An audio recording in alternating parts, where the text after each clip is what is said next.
Today we're going to begin reading the Book of Mormon together. The first person to write in the Book of Mormon is Nephi, and the first story that he tells is a dream, a vision dream that his father Lehi has when they are living in Jerusalem, which is about 600 years before Christ is born.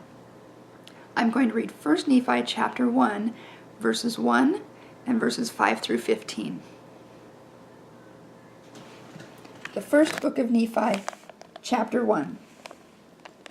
I, Nephi, having been born of goodly parents, therefore I was taught somewhat in all the learning of my father, and having seen many afflictions in the course of my days, nevertheless having been highly favored of the Lord in all my days, yea, having had a great knowledge of the goodness and the mysteries of God, therefore I make a record of my proceedings in my days.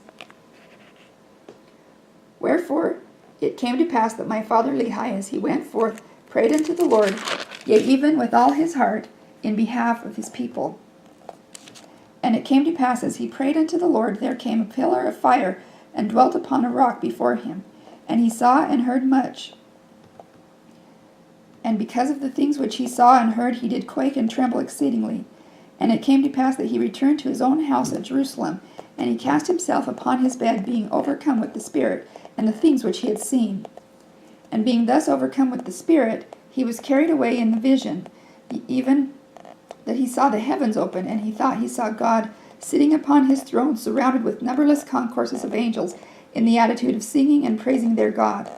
And it came to pass that he saw one descending out of the midst of heaven, and he beheld that his luster was above that of the sun at noonday. And he also saw 12 others following him, and their brightness did exceed that of the stars in the firmament.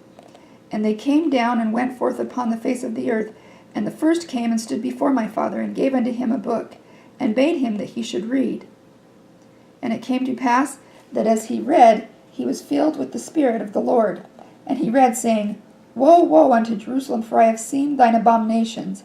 Yea, and many things did my father read concerning Jerusalem, that it should be destroyed, and the inhabitants thereof many should perish by the sword, and many should be carried away captive into Babylon.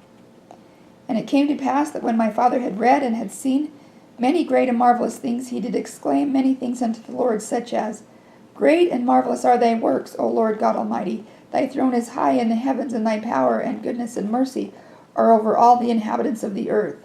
And because thou art merciful, thou wilt not suffer those who come unto thee that they shall perish.